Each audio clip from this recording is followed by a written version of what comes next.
You ever send an e-learning project out for review and suddenly you're playing whack-a-mole with an endless stream of comments? One reviewer says, change this, another one says, why'd you change that? And just when you think you're done, 3 new people jump into the review platform and add their comments. Well, maybe I'm nuts, but I actually kind of love that part of projects. And that's because I've implemented a system that I took straight from my days in the video games industry. That system keeps client feedback under control, but my clients love it. And today I'm going to show it to you so that you can eliminate those endless revision cycles and feel like a feedback ninja. And if you're new here, hi, my name is Mary Jo. I'm a former video game producer who's helped hundreds of instructional designers gamify their training for maximum effectiveness. If you're struggling with learner engagement, real-world behavior change, or scope creep, you can book a free call with me so we can discuss your challenges and see if my program is a good fit for you. Now let's see how to handle client feedback without losing your mind.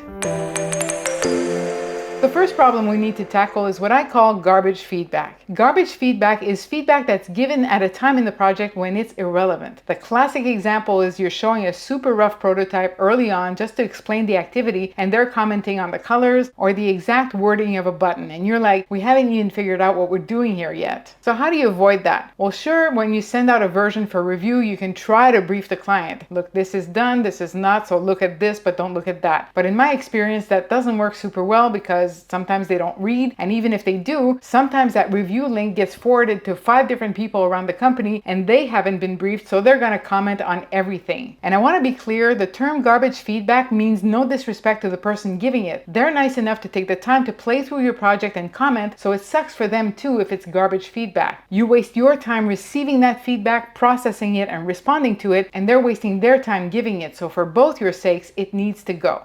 And the best way I know how to actually minimize garbage feedback is to gradually lock off major elements of the program as the project advances. For example, let's say I have an activity where you have to associate an animal with its tracks. In pre-production, I'll make them play a prototype of this with a sample of their content, maybe 5 animals, so that they approve how the activity works. You can have a milestone for that and call it functionality lock, gameplay lock, interactivity lock, whatever. The point is, once that's locked, even when they see new levels of the same activity, now with different content, they're no longer providing feedback on how the activity works. That's locked. And since they've seen how it works before, they'll naturally tend to focus on what's new, that is, the content. This is especially important with look and feel. Once they've approved the graphical mockup, we have art direction lock. That means that every new graphic that comes afterwards is considered signed off if it complies with that approved art direction. So they're not approving every little graphic, every little picture piecemeal. Having those locks and communicating them is how you can constrain the kind of feedback that's acceptable at every stage. And if you're not clear in your mind about what's locked at every stage, you're going to drown in all sorts of comments about everything. But here's what often happens late in your project. Your program is really coming together and the client wants a whole bunch of people in their company to look at it once before they give final sign-off. So at the end, you often get a flood of new reviewers who have not been through the whole process. And you start seeing all these new names in the review platform and you're like, who the hell is Linda? And these latecomers are champions of garbage feedback because they don't know why we did things the way we did. They haven't been through everything. But I've found that having my locks in place makes it more likely that my own client will push back on Linda without my having to. And if they don't, there's one more thing you can do, which I'll talk about a little later. Okay, so avoiding garbage feedback is not 100% in your control, but this next one is. You must resist the temptation to whack-a-mole. When you send that review link out, you'll start getting email notifications about each comment. And I'll admit, I'm always super tempted to start checking and fixing issues immediately as they come in. It makes me feel like a ninja. Resolved, resolved, resolved. And with each one, I get this nice, sweet, yummy dopamine. But that's a problem for 2 reasons. First,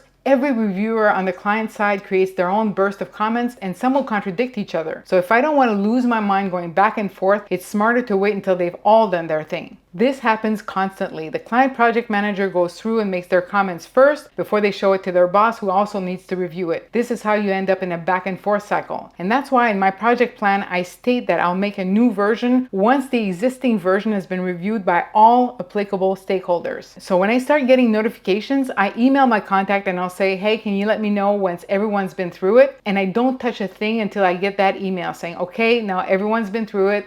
Now you can make the changes. The other reason why whack-a-mole is a problem is I found that when I go into the review platform at every notification, I'm constantly context switching, and that makes me way less efficient. So now the notifications get sent to a folder in my email and I don't even see them because they're too tempting. So batch your comments in versions and wait until everyone's been through a version before you make a new one. Maybe you're not addicted to Review 360 notifications like I am, but that might change once you implement my ninja system for dealing with them. And that's next. So when the sweet time finally comes to look at the comments because everyone's been through them, I go through the platform and I quickly give each comment a code. Open, that means I've seen it, I'll investigate, I'm on it. Done, which really means fixed, but I say done because most of the time the comment wasn't a bug that we needed to fix. It's a wish of theirs that we're granting. NMI, need more information. That's for when you get comments like, can we change this picture? Change what picture? Change it to what? Why? My clients love this one because they now know that once I've been through everything, all they have to do is go to the review platform and search for NMI, and they'll find every instance where I'm waiting for them. They go through and provide all the information I need, and now it's back in my court. WNF will not fix, usually because it's not a good idea, it'll break something, it can't be fixed, or it's risky. And yes, of course, I put in an explanation. Over time, some of my clients have turned this into a verb, as in, Linda just went in and put in a lot of comments, but don't worry, MJ, I've gone through and will not fixed a whole bunch of them. CNR, cannot reproduce, which means I can't see what you're seeing. Please give me the steps to reproduce the behavior that you're seeing. And my personal favorite, NAD, not a defect. That means whatever they're describing as a problem, that's actually intentional. It works as intended. This is often stuff that was approved or asked for earlier in the project. So for that garbage feedback that comes late and threatens the scope and your schedule, NAD is your best friend. Now, I have to tell you my favorite example of a NAD. It happened when I was working on Avatar the video game. A bug report came in that said, in level 7 at the hut, you meet a female Na'vi, but she speaks with a male voice. That's a bug. The voice is wrong. And the level designer wrote back, not a defect. That's how male Na'vi look. Do not judge.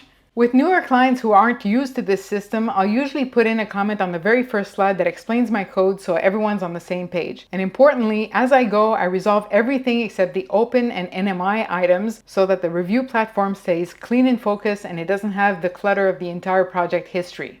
Good feedback management doesn't just help you, it makes your clients happier too. When clients see that you're organized and thoughtful about feedback, they trust you more. I've also found that the more structured your process is, the more people are inclined to respect it. The goal isn't to be rigid or defensive. I'm flexible all the time when someone asks for a small change to something that's already been approved. The thing is, because the system is clear, the client knows I'm making that exception and they're more thoughtful about what they ask for. It's reassuring for them to know where everything stands, what's locked, etc. And a relaxed client means fewer emails, fewer phone calls and meetings, more space for creativity, more time for quality, and a lot more peace. If this approach makes you think, yes, more structure is exactly what I need, then we should talk. My effective gamification framework covers not only how you can design engaging training step by step, but also how to protect that design all the way to launch. The link is below. Let's get on a call and make your next project the one that gets exactly the reaction you wanted. Thank you so much for watching, and I'll see you next time.